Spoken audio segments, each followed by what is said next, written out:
हमने कल वर्णों के उच्चारण स्थानों के विषय में पढ़ा और आज हम उनके प्रयत्न उनके विषय में पढ़ेंगे। देखिए,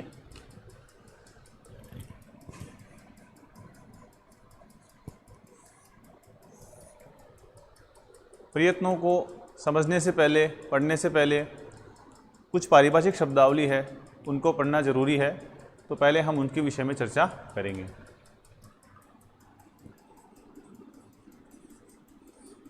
देखिए, एक होता है स्पर्श। स्पर्श वर्ण, जैसे हमने प्रत्याहार के विषय में बताया था कि विशेष प्रत्याहार के अंदर विशिष्ट वर्णों का समावेशन होता है, इसी प्रकार से स्पर्श कहने से कुछ वर्णों का समुदाय है, उन वर्णों को हम एक साथ परिगणित करते हैं। उसमें कहा गया है कादयो मावसानाम,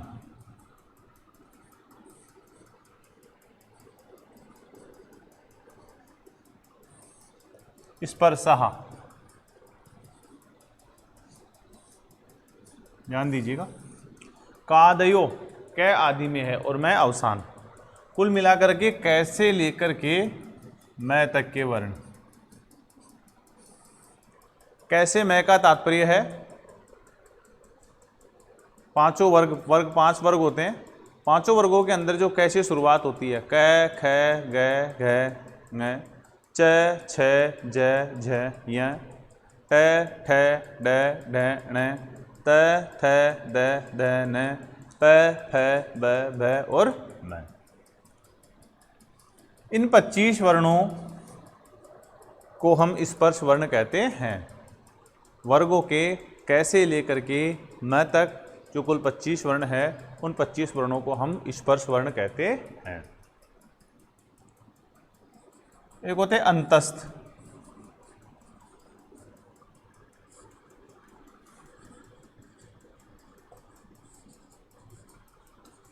यणो अंतस्था,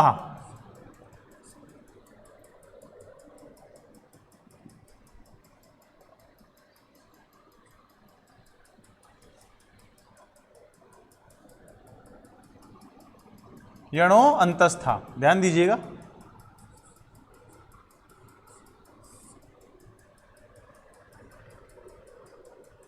यण, यण का मतलब है यण प्रत्याहार में सम्मिलित होने वाले वर्ण। यण प्रत्याहार में कौन कौन से वर्ण आते हैं? य, व, र और ल। ये केवल ये मैंने जो यह है ए जो है इसके अंदर जो सम्मिलित किया है वो उच्चारण के लिए किया है, वस्तु स्थिति में ऐसे हैं केवल व्यंजन। य, व, र, ल, इन 4 वर्णों को हम अंतस्थ वर्ण कहते हैं। यणो अंतस्था।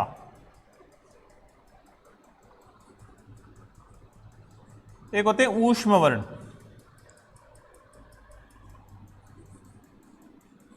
शल, ऊष्माण। इसका मतलब है शल प्रत्याहार में आने वाले वर्ण। कौन कौन से वर्ण आते हैं? श, स और है। इन 4 वर्णों को हम ऊष्म वर्ण कहते हैं। अचः स्वरः,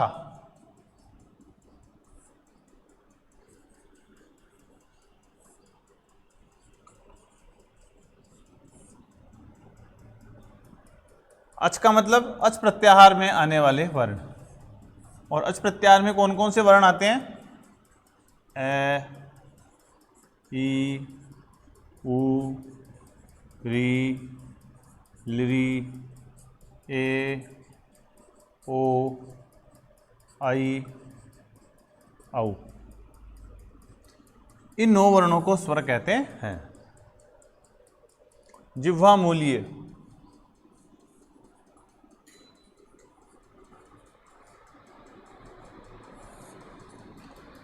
जिह्वा मूलीय वर्ण, जैसा कि मैंने आपको कल भी बताया था कि ध्यान दीजिएगा, इसको हम कहते हैं विसर्ग।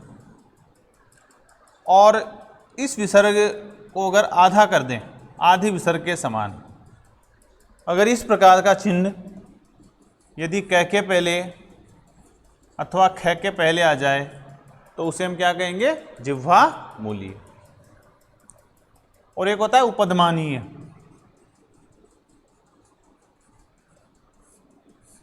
अगर यही स्थिति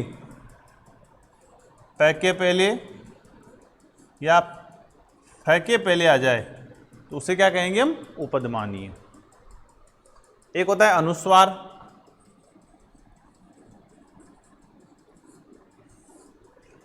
अनुस्वार अच के ऊपर जो ये इस प्रकार का चिन्ह है इसे कहते हैं हम अनुस्वार।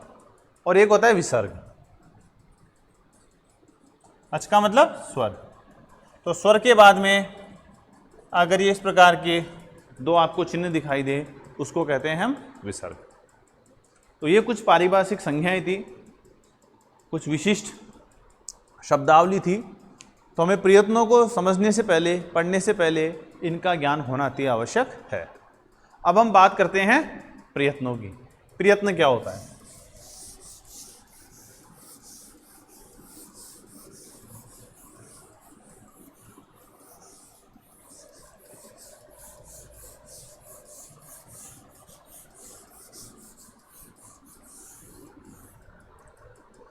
देखिए, प्रकृष्टो यत्न है प्रयत्न है। किसी भी वर्ण के उच्चारण करने के लिए हमें विशेष प्रकार का प्रयत्न करना पड़ता है, प्रयास करना पड़ता है। तो वो प्रयास है, हमारे फेफड़ों से वायु उत्प्रेरित होती है और कंठ मार्ग से होती हुई मुख से बाहर निकल जाती है। ये वर्ण की एक उत्पन्न होने का एक प्रक्रिया है।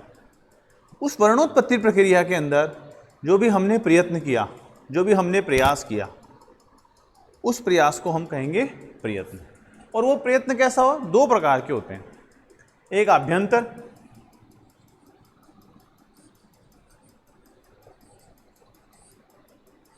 और एक होता है बाह्य।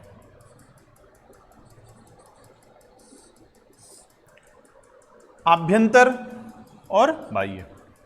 आभ्यंतर किसे कहते हैं और बाह्य किसे कहते हैं, तो ये समझ लीजिए पहले।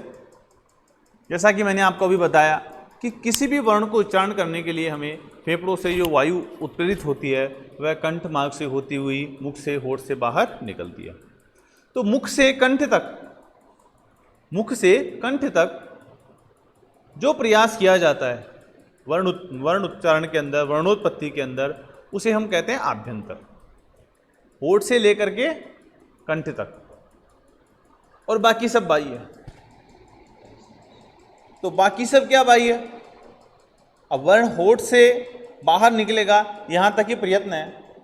मुख से बाहर तो क्या प्रयत्न है? तो कहने का मतलब यह है कंठ को छोड़ के जो प्रदेश है नीचे, कहा तो ये गया है इसको छोड़ के बाह्य, तो इसके छोड़ के बाह्य क्या हो गया? जो हमारा कंठ से जो नीचे का प्रदेश है उसे हम सामान्यतः बाह्य कहेंगे। तो वर्णोत्पत्ति के अंदर कंठ से लेकर के, जब वर्ण उत्पत्ति के लिए हमने जो प्रयास किया फेफड़ों से लेकर के कंठ तक, तो कंठ के बाहर मुख तक का प्रयत्न तो आभ्यंतर कहलाया, और कंठ से भीतर वो कहलाया बाह्य। अब ये आभ्यंतर प्रयत्न क्या होता है और कितने प्रकार के होते हैं उसके विषय में हम चर्चा करेंगे।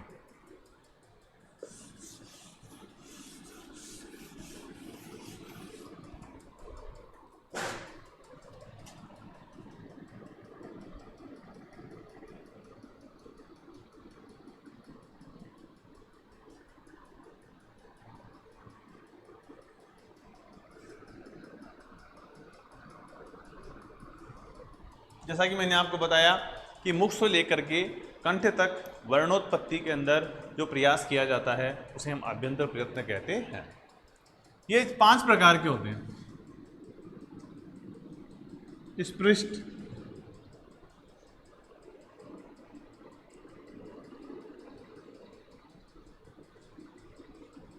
ईषत स्पृष्ट, विवृत, ईषत विवृत, एक होता है संवृत।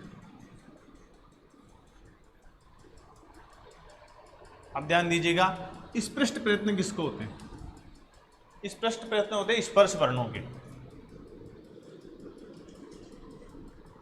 अब मैंने आपको स्पर्श वर्ण भी बताए थे पूर्व में कि स्पर्श वर्ण कौन से होते हैं, कैसे लेकर के मैं तक के जो वर्ण होते हैं उन्हें हम स्पृष्ट स्पर्श वर्ण कहते हैं, और स्पर्श वर्णों का आभ्यंतर प्रयत्न होता है स्पृष्ट।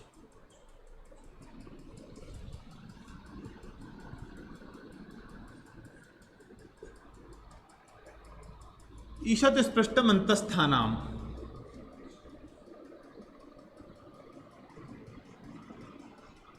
अंतस्थ वर्णों का।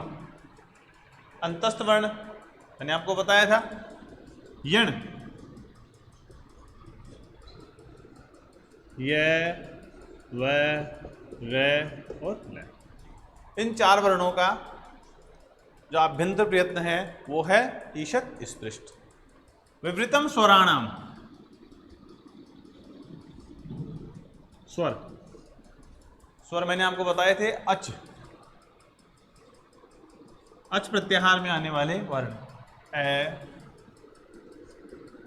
ई, उ, री, लृ, ए, ओ, आई और औ।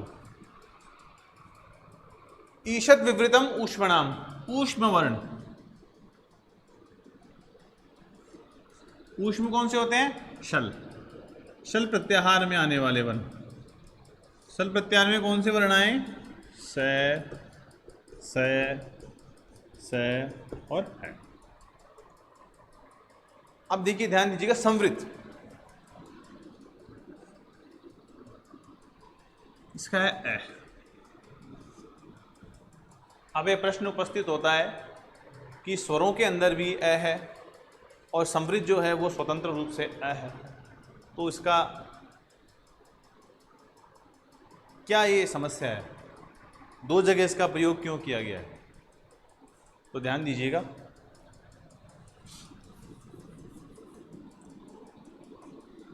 जब हम ए का स्वतंत्र रूप से प्रयोग करते हैं, प्रक्रिया में काम में नहीं लेते हैं, उस समय इसका होता है संवृत। और प्रक्रिया का तात्पर्य है जब हम संधि कर रहे हो, समास कर रहे हो या कुछ प्रत्यय का विधान कर रहे हो, तो वो ऐसी स्थिति के अंदर इसका जो आभ्यंतर प्रयत्न है वो ईषत् ये विवृत हो जाता है। अब ये क्यों होता है? देखिए, अष्टाध्यायी के अंदर कुल मिलाकर के 8 अध्याय है और 8 अध्यायों के अंदर प्रत्येक अध्याय को 4-4 चरणों में बांटा गया है। तो 8वें अध्याय के अंतिम जो चतुर्थ चरण है, उस चतुर्थ चरण का अंतिम सूत्र है ए। इस सूत्र का क्या उद्देश्य है? ये सूत्र ए को ए संवृत विधान करता है, यानी कि जो विवृत स्वर ए है उस विवृत स्वर ए को यह संवृत बनाता है। तो संवृत जब इसने बना दिया तो फिर हम ए को विवृत क्यों माने? संवृति मान लें। प्रक्रिया में क्यों माने? कि प्रक्रिया के अंदर तो ये विवृत रहेगा और वैसे सामान्यतः सूत्र की उपादेयता होने के कारण ये संवृत रहेगा। उसका कारण ये है, ये आप उतार लीजिए,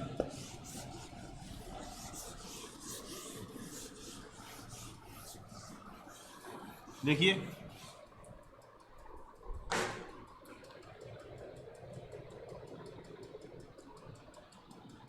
अष्टाध्यायी के अंदर मैंने बताया आपको 8 अध्याय है और प्रत्येक अध्याय को 4-4 चरणों में बांटा गया है। तो जो 8वां अध्याय है उसकी बात करते हैं। ये 8वें अध्याय के 1, 2, 3 और 4, ये 4 चरण है, यानी कि 4 पार्ट है, 4 भाग है। तो 8वें अध्याय का जो दूसरा चरण है, उस दूसरे चरण का पहला सूत्र है पूर्वत्रा सिद्धम।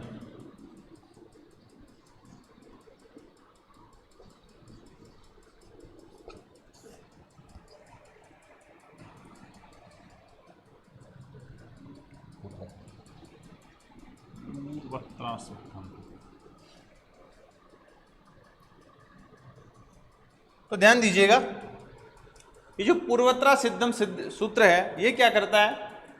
ये सूत्र ये अधिकार और विधि दोनों प्रकार का सूत्र है। यह सूत्र कहता है कि यहां से लेकर के, यानी कि 8वें अध्याय के दूसरे चरण का पहला सूत्र है, तो यहां से पूर्व तक 7 अध्यायों के चारों चरण और 8वें अध्याय का जो पहला चरण है उसके सारे सूत्र, इनके द्वारा जो भी प्रक्रिया, जो भी कार्य संपादित किया गया है वो इस सूत्र की दृष्टि में असिद्ध है। जो भी कार्य किया गया है इसकी दृष्टि में या इसके कारण इन सूत्रों के लिए वो नहीं किया गया है। आपको आपके संधि के अंदर समझाऊंगा इसको स्पष्ट रूप से, लेकिन आप ये समझ लीजिए अभी फिलहाल कि ये सूत्र ये कहता है कि 7 अध्यायों के जो 4 चरण हैं और 8वें अध्याय का जो पहला चरण है, इन सूत्रों के द्वारा जो भी विधान किया गया है वो इसके बाद के जो सूत्र हैं उन सूत्रों के लिए असिद्ध है, यानी कि इनकी दृष्टि में वह कार्य नहीं किया गया प्रतीत होता है। और अधिकार सूत्र होने के कारण इन तीनों अध्यायों के अंदर भी जो क्रम है 1, 2, 3, 4 ऐसे सूत्र लिखे हुए हैं, उन सूत्रों के अंदर इसके प्रति इसका किया गया कार्य नहीं, यानी कि एक दूसरे के प्रति जो भी ये विधान कर रहे हैं वो असिद्ध हो रहा है। भले ही कोई संधि करो, समास करो, प्रत्यय करो, जब ये इनकी उत्पत्ति स्थल आएगी तो उनको उनका कार्य जो किया हुआ प्रतीत नहीं होगा, उनको असिद्ध मान के हम चलेंगे। तो ये सूत्र कौन सा था? ए और ए। 8वें अध्याय का चौथे चरण का अंतिम सूत्र ये विधान करता है। किसको विधान करता है? इस संवृत विवृत ए को संवृत ए का विधान करता है। लेकिन ये सूत्र कौन सा है? 8वें अध्याय के चौथे चरण का अंतिम सूत्र, इसलिए इसका किया गया काम असिद्ध। और जब इसका किया गया काम असिद्ध हो जाता है, प्रतीत हो जाता है, तो फिर क्या होगा? जो संवृत है वो जब प्रक्रिया होगी तो इनके द्वारा जो किया गया कार्य है वो सिर्फ संवृत ही विवृत ही प्रतीत होगा और वैसे संवृत माना जाएगा। सपात सप्ताध्यायी प्रति त्रिपादी असिद्धि, यानी कि जो 7.25 चरण है वो जो इनके द्वारा जो किया गया कार्य है वो 7.25 अध्याय को स्पष्ट जो सूत्र कहे गए हैं उनके लिए वह कार्य असिद्ध है। ये जो सूत्र हैं, समझने का प्रयास कीजिएगा, इनके द्वारा जो किया गया कार्य है वो उन सूत्रों को दिखाई नहीं देगा। ये सूत्र जो बचे हैं, ये सूत्र जो भी कार्य इन्होंने किया है वो उन सूत्रों को उनकी नज़र में नहीं किया हुआ प्रतीत होता है। और इनकी नज़र के अंदर की पूर्व के प्रति परशास्त्र, जो भी पर सूत्र काम करेगा वो पूर्व के प्रति जो है वो सिद्ध होता जाएगा। मतलब इनके प्रति, ये ऐसा मत समझ लीजिएगा कि इनके कार्य इनके प्रति, यानी कि यहां तक के सूत्रों का किया गया कार्य, यहां तक के सूत्र जो है इनको इनके द्वारा किया गया कार्य असिद्ध प्रतीत होगा। और इनके अंदर भी पूर्व के प्रति जो पर कार्य है वो असिद्ध होता हुआ नजर आएगा। इसको हम संधि में और अच्छी तरह समझेंगे, ये ध्यान रखिएगा। तो केवल सूत्र व्यर्थ न हो जाए, उन्होंने पाणिनि जी ने उसका प्रयोग किया है इसलिए ये संवृत रहेगा आकार, लेकिन जब हम प्रक्रिया लेंगे, प्रक्रिया में इसको प्रयुक्त करेंगे, संधि समास कारक इत्यादि, तो ऐसी स्थिति के अंदर जो अ है वो असिद्ध होने के कारण पूर्व सूत्रों के प्रति, संपूर्ण सूत्रों के प्रति तो इसके किया गया कार्य जो संवृत है वो नहीं दिखाई देगा, ये विवृत ही माना जाएगा।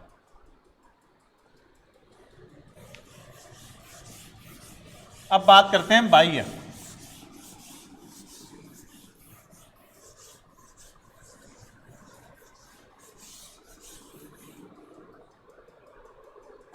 बाह्य प्रयत्न क्या होता है? जैसा कि मैंने आपको बताया कि कंठ और मुख को छोड़ करके बाकी सब बाह्य है, तो कंठ के भीतर जो है वो बाह्य। बाह्य प्रयत्न जो 11 प्रकार के होते हैं।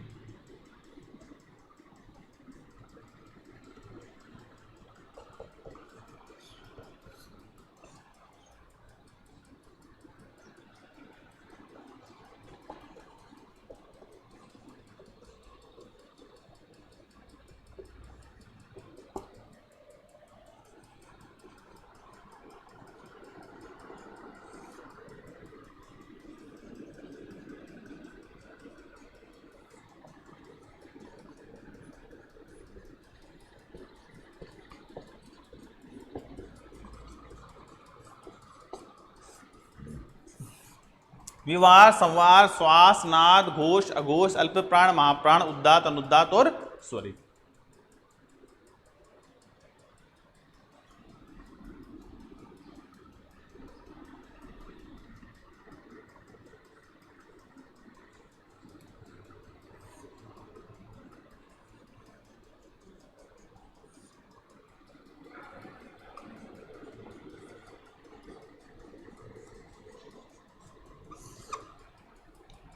खर,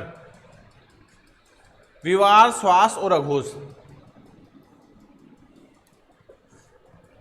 ये जो तीन बाह्य प्रयत्न हैं ये होते हैं खर वर्णों के। खर वर्ण कौन से होते हैं? खर प्रत्याहार में आने वाले वर्ण, वो कौन से होते हैं? ख, फ, छ, ठ, त, च, त। क, प, स, और स। कहने का मतलब वर्ग के पहले, दूसरे और तीनों शकार, इन वर्णों के बाह्य प्रयत्न होते हैं विवार, श्वास और घोष। विवार, श्वास और घोष ये किसके होंगे? खर वर्णों के।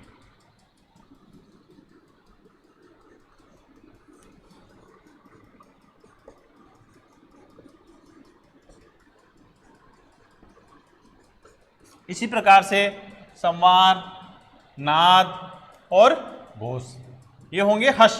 हर्ष के अंदर हर्ष प्रत्याहार में आने वाले वर्ण, तो वो वर्ण कौन से हैं? वर्गों के तृतीय, चतुर्थ, पंचम और है य वर ल।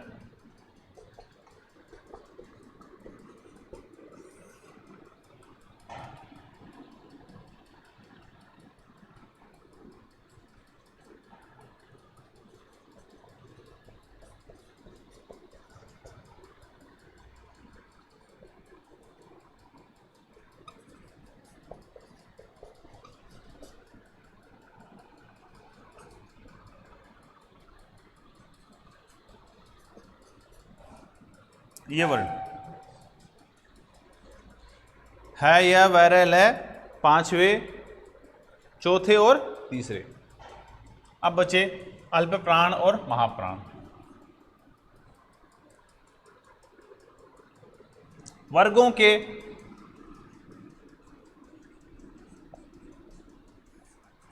प्रथम, तृतीय और पंचम वर्ण, वर्गों के प्रथम, तृतीय और पंचम वर्ण, साथ में यण। ध्यान दीजिएगा, पहले च, ट, त, क, प, और तीसरे ज, ब, ग, ड़, द, और पांचवे य, म, ग, ण, न और यण, य, व, र, ल। इनके कौन से होंगे? अल्प प्राण। और महाप्राण द्वितीय और चतुर्थ वर्गों के द्वितीय और चतुर्थ वर्ण, और साथ में शल।